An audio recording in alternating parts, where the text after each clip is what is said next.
Hello and welcome back.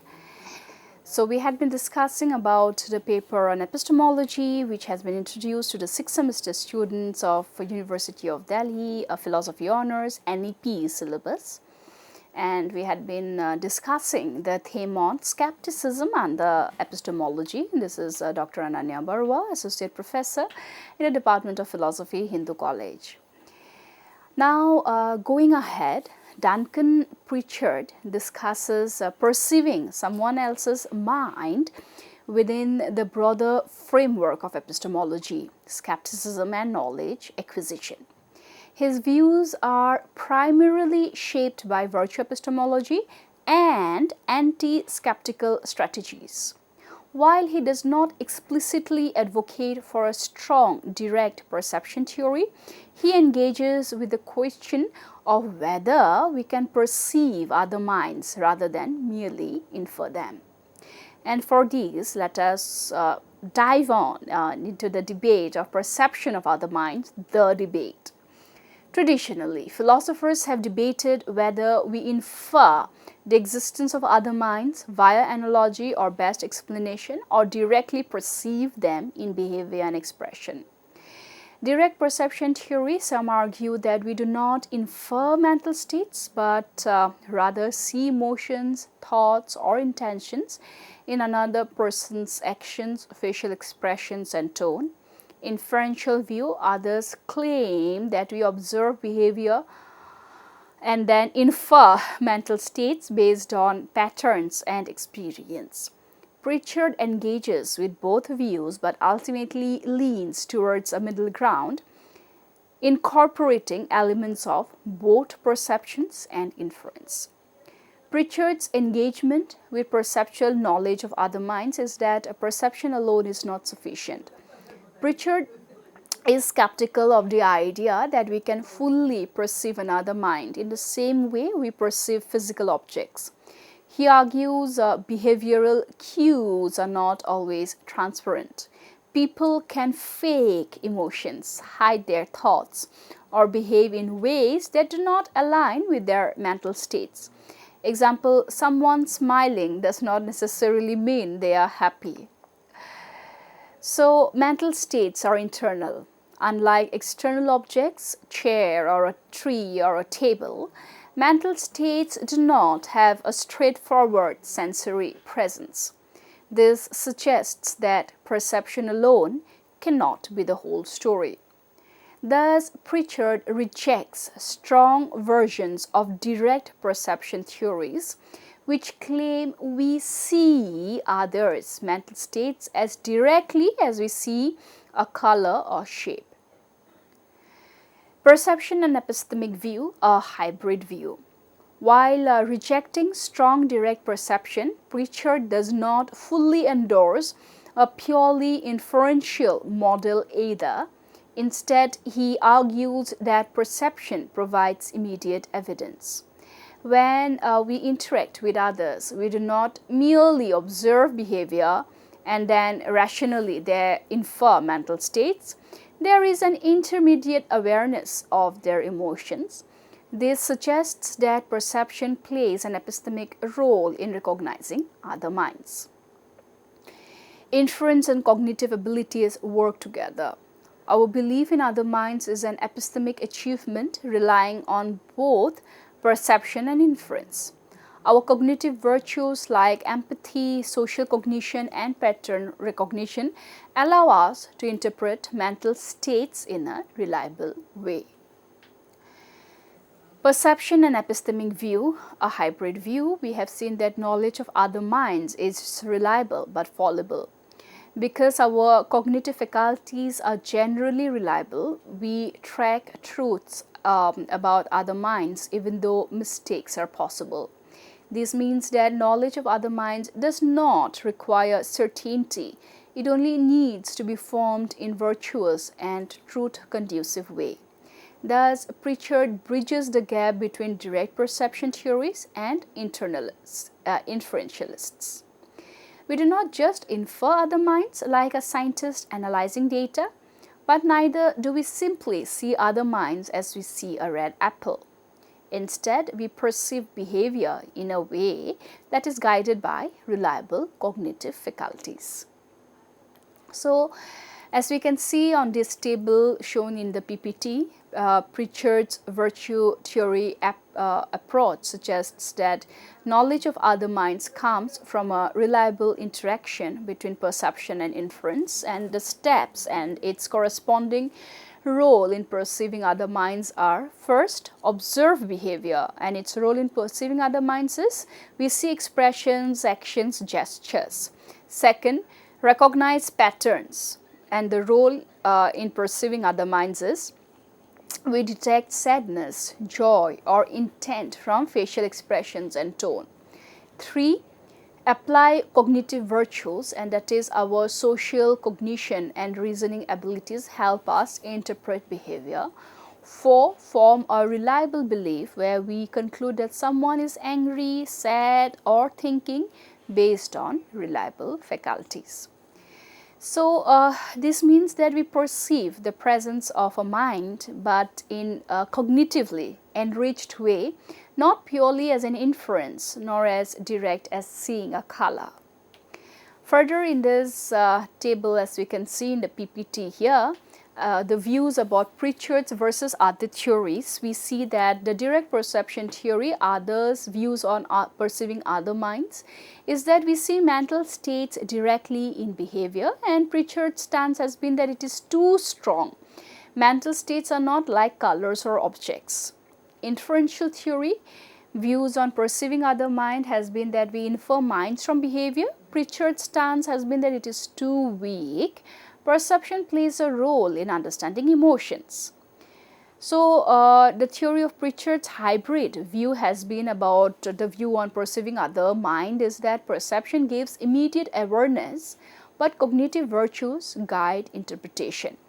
And Pritchard's stance has been the best approach since it accounts for fallibility and reliability. Then come to the conclusion, and that is Pritchard's middle path, where Pritchard rejects the idea that we purely infer minds like a scientist analyzing data. He also rejects the idea that we fully perceive minds directly like we see a red object. Instead, he argues that perception and cognitive abilities work together.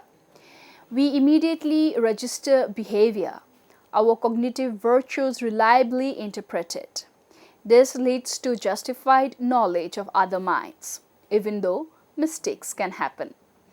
Thus, perceiving another person's mind in Pritchard's framework is a cognitive achievement that combines perceptual awareness with reliable epistemic processes. Thus, perceiving someone else's mind in Pritchard's work, if we seek a deeper exploration, we see that his approach to knowledge of other minds engages with the debate between direct perception theorists and inferential theorists, but he ultimately develops a hybrid position that incorporates elements of both perception and inference. His view is grounded in virtue epistemology, which emphasizes that knowledge results from the exercise of reliable cognitive faculties. So, the question then is why Pritchard rejects pure direct perception. Some philosophers like Sean Gallagher, Michael Overgaard argue for direct perception of other minds, meaning that we do not merely observe behavior and infer mental states, but instead we directly perceive emotions, intentions, and experiences in facial expressions, gestures, and tone of voice. For example, when we see someone frowning, we do not consciously infer that they are sad. We immediately recognize the sadness. This suggests that perception itself is sufficient to give us knowledge of another or other's mind. However, Pritchard rejects this strong view because mental states are not always transparent. People can mask, fake, or misrepresent their emotions. A person smiling may not be genuinely happy. They could be hiding pain. If perception alone gave us knowledge, we would never misinterpret emotions, but we do. Perceptual content is limited. While we can perceive behavior, we do not perceive internal thought processes. For example, if someone is deep in thought, we might perceive them staring blankly, but we do not directly perceive their actual thoughts.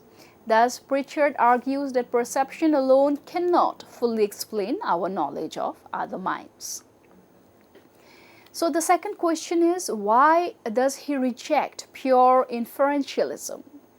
Traditional inferential theories like Bertrand Russell, J.S. Mill argue that we do not directly perceive minds but infer them based on behavior. Analogy argument, I know my own mind. When I act in certain ways, I'm experiencing certain mental states. Others act similarly, so they must also have minds. Inference to the best explanation of the IBE has been that the best explanation for why others behave as they do is that they, like me, have mental states. However, Pritchard rejects this as well. The two key reasons being that inferentialism is too indirect. If knowledge of other minds were purely inferential, then every time we saw someone smile, we would have to perform a conscious logical inference, and that could be somewhat like they are showing behavior X, I associate behavior X with mental states Y, therefore they are experiencing Y. But this is not how we actually experience social interactions. Our recognition of emotions is immediate and does not feel like a logical inference. So it also cannot explain our social institution. Human beings are extremely adept at understanding others, often without deliberate reasoning. Children develop an understanding of emotions long before they can explicitly reason about them. Thus, Pritchard sees inferentialism as too slow and unnatural to explain our everyday social cognition. So Pritchard's hybrid account, perception plus cognitive virtues, since both direct perception and pure inference have serious problems, Pritchard develops a hybrid view. Perception plays an immediate role in recognizing emotions and mental states. Cognitive virtues like social cognition, empathy, pattern recognition refine this perception to form reliable beliefs. How this works in practice: when we see someone else's behavior, perception gives us immediate access to their emotional expressions. We can see fear, happiness, or sadness in their face and body language. Our cognitive abilities interpret and refine this perception.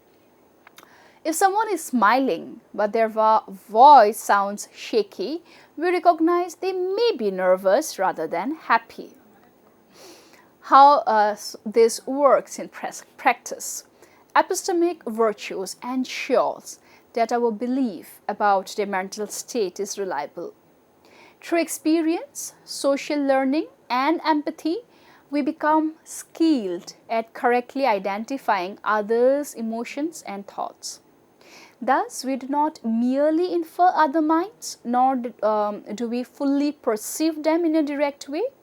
Instead, we perceive them through a process that is enriched by epistemic virtues. Now, the role of epistemic virtues in social cognition. Pritchard's use of virtue epistemology is crucial to understanding his view on perceiving other minds. Epistemic virtues are cognitive abilities that reliably track the truth. They develop over time through experience, social interaction, and practice. Now, if we can see on the table highlighted in the PPT here, we see the key virtues in understanding other minds. So the virtue is the social cognition virtue, and how it helps us know other minds is that it enables immediate recognition of emotions and intentions. Empathy virtue is that it helps us feel what others feel, improving accuracy. Pattern recognition virtue is that it allows us to learn common emotional expressions. Context awareness virtue is that it helps distinguish between genuine and fake emotions.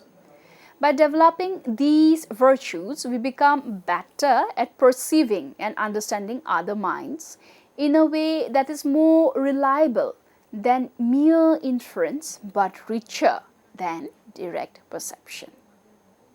Further, if we again have a comparison with other theories as shown in this PPT here, we would see the various philosophers' view on other minds and Pritchard's critique. Now, Sean Gallagher, his view on other minds has been that minds are directly perceived, and Pritchard overstates how transparent minds are. Bertrand Russell's view on other minds is that knowledge of minds is an inference. Pritchard's critique is that it is too slow and unnatural for social cognition. Ludwig Wittgenstein's view on other minds is that mental concepts are learned socially. Pritchard's critique is that it doesn't explain how we justify our beliefs. So then what is Pritchard's view? Here we are doing a comparison of Pritchard with other theorists, and we see that Pritchard's views on other mind is a hybrid view, which is perception plus epistemic virtue. And Pritchard's the criticism is also that it is a best balance between perception and inference. So if we further discuss about the implications for the problems of other minds, we see that Pritchard's hybrid view has important consequences. First, it avoids radical skepticism. Since knowledge of other minds is based on perception and reliable cognitive abilities, we can be justified in believing others have minds without requiring certainty. Explains social understanding, that is why do not merely infer minds but also engage them through our social cognition and epistemic virtues. It bridges philosophy and cognitive science, where Pritchard's account aligns with empirical studies on social cognition, mirroring psychological theories on mirror neurons, empathy and pattern recognition. So towards the conclusion then, how do we perceive someone else's mind in Pritchard's view? We see that it is not just inference, for social cognition is too fast and natural for that. It is not just perception, for minds are not fully transparent, instead a hybrid, which is a perception gives us direct cues and epistemic virtues refine and justify our understanding. And this makes Pritchard's account a powerful solution to the problem of other minds, avoiding both extreme skepticism and overtly simplistic direct perception models. So Pritchard's hybrid approach to knowledge of other minds balances perception and inference with epistemic virtues like social cognition, empathy and contextual awareness. This view is significant not only in epistemology but also in contemporary debates in philosophy of mind, cognitive science and AI.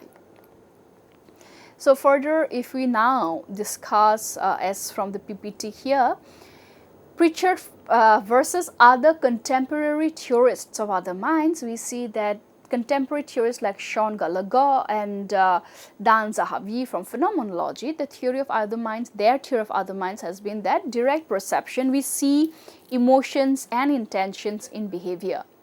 Pritchard's critique is that minds are not fully transparent, deception and ambiguity exist. Robert Stainton on conceptualism argues about the theory of other minds that our knowledge of other minds is mediated by conceptual structures like language, culture, And Pritchard's critique has been that the social cognition is often non-linguistic and intuitive. Further, when we talk about the theory of mind of Peter Carruthers, we see that theory of other mind, we unconsciously apply a theory to explain others' mental states. Pritchard's critique is that knowledge of minds is often immediate and non-theoretical. Alvin Goldman's stimulation theory, the theory of other minds, is that we understand others by simulating their mental states in our own mind. And Pritchard's critique is that empathy is useful but not necessary for basic social perception. Tim Crane and John Campbell, naive realism, we see that knowledge of other minds is a perceptual achievement, not an inference. Pritchard agrees but insists cognitive virtues play a role too. So we see here that this table talks about Pritchard versus other contemporary theories on other minds. And further, when we talk about where Pritchard stands, we see that he rejects the extreme versions of direct perception, Gallagher, Zahavi. He incorporates elements of theory and simulation theory, but emphasizes cognitive virtues over unconscious modeling. He agrees with naive realists that knowledge of other minds is not purely inferential, but he insists perception must be refined by social cognition.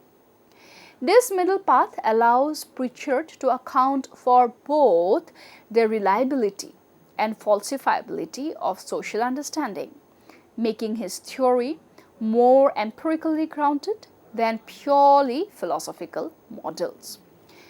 So then what do we see the various challenges or interactions here?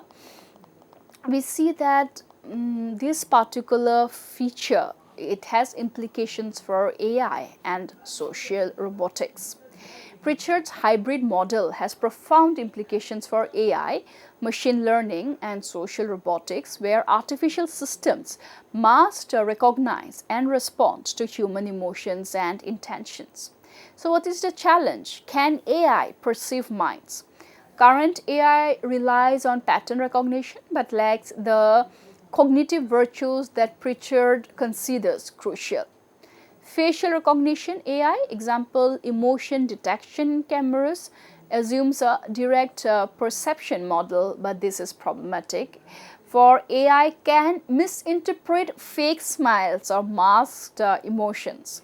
AI lacks context awareness, example cultural differences in emotional expressions. Thus, if AI follows a pure direct perception model, it risks being unreliable, just as humans can misread expressions without deeper social cognition. So if we see at this PPT now, which is being shared, we see that for AI to better understand human emotions, it would need to develop cognitive virtues similar to those of Pritchard describes. The epistemic virtue, social cognition, how AI could implement it is that AI trained in real-world conversational data rather than static facial expressions. Empathy, AI that adapts its responses based on past interactions and user feedback. Pattern recognition, advanced machine learning models that track behavior and trends over time.